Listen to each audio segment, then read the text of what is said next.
Alright, so we're going to be doing a fuel filter on a D2 Volvo C30. Already took the engine cover off, the plastic cover, and the filter is here. So we're going to have to take these bolts out here, which from memory, yeah, so it's a T30. So it is. Alright, so this one here is a push. This one you pull up, this little tab comes off, and then underneath it you push it up and pull it off. And then that little clip here, you just lift up the big tab there and then push back. The back line here, that's on the back of the filter, is the incoming line, and yeah, so you pull that tab up and it sometimes comes off, so put that somewhere you'll remember. And then on the bottom of here, you've got to push it so as it releases, and you've got to pull it off. This one here, which I broke doing this, very annoying, but yeah, it's actually a push, so you got to push down and then pull it off.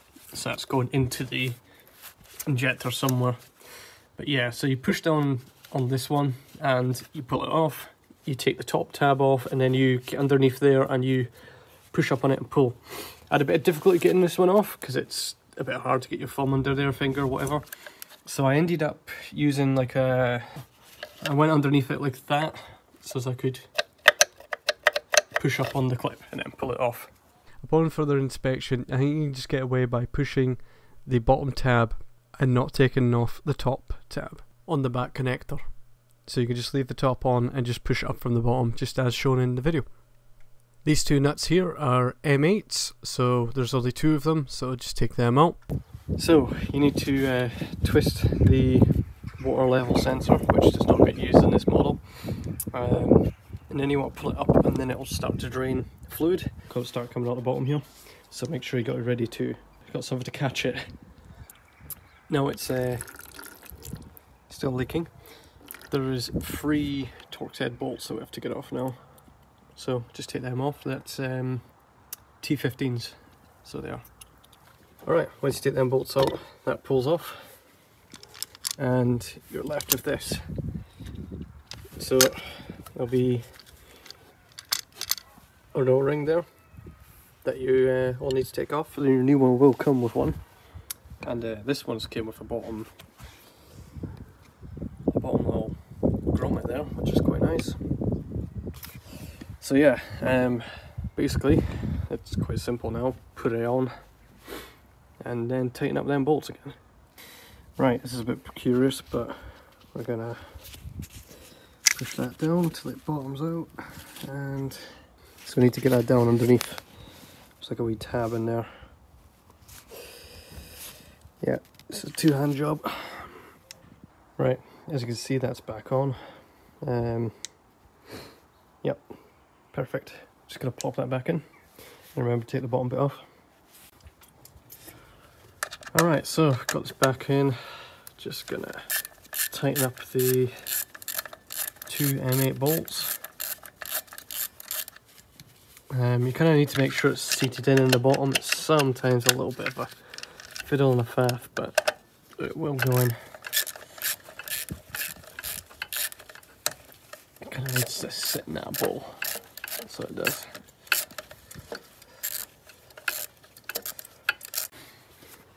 Right, now time for the part that I struggle with. So we need to prime this. Might as well fire that clip in there. And that's just done. So we need to prime this system with fuel. So usually you would get your wee squeegee hand pump and you put it on the incoming line for the filter, and then you'd leave the outgoing line of the filter off. So you would took that in line, so you'd get a bit of tube and you'd put it on here. You would then pump the pump until the fuel came out of the outgoing port of the filter. Then you want to reattach the injector line to the fuel filter and then continue pumping the fuel in. Unlike the Belingos, there is no prime pump here, which is kind of annoying. Could be useful in this situation, but hey ho. The issue is, you know this is a return because obviously it goes, the incoming, because it goes down to the fuel tank. And here's your return line here.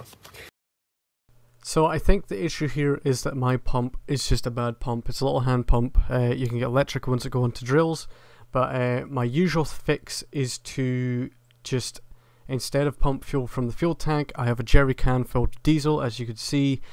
I then just use the hand pump to pump the diesel from the jerry can directly into the fuel filter, and then just follow the steps. So once I start seeing fuel coming out of the outgoing port, I then refit the injector line and then keep on pumping until I am satisfied there's fuel in there.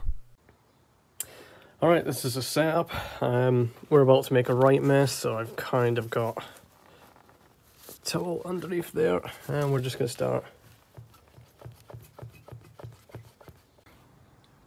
Alright, as you can tell, we have successfully primed the whole car in diesel. In places that I do not want it to be in as well. What a mess. What an absolute mess that was. But it's been done. I'm going to pour some water over everything because I don't have any brake cleaner, annoyingly, at the minute. So yeah, this is probably going to stink. Yeah, I'm going to probably have to go and wash the car at this rate. Alright, so we're in the Volvo now. We're going to start the engine. I've double checked to make sure all the pipes are on properly. I've given it a good clean as well, to the best of my ability. Jammed a rag into all the nooks and crannies that I could get to. There's still going to be diesel and stuff, so I've got to be vigilant. But there is 2 fire extinguishers within this this bit. So I'm kind of hoping there's a prime on it, like it primes itself, because there is a return line on that diesel line, so it might prime itself. But let's just cycle ignition twice or something, just make sure it's all happy.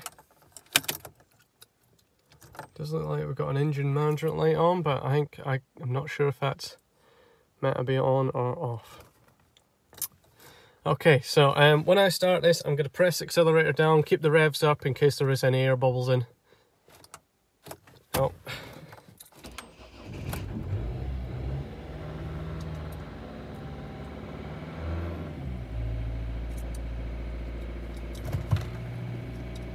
Just keeping the revs up for a little bit. Not too much, don't want to kill the engine, turbo, etc. because there's petrol and fuel lines in this. There we go. I believe that's happy. Right, whilst it's running, I'm going to get out and make sure none of them lines are leaking.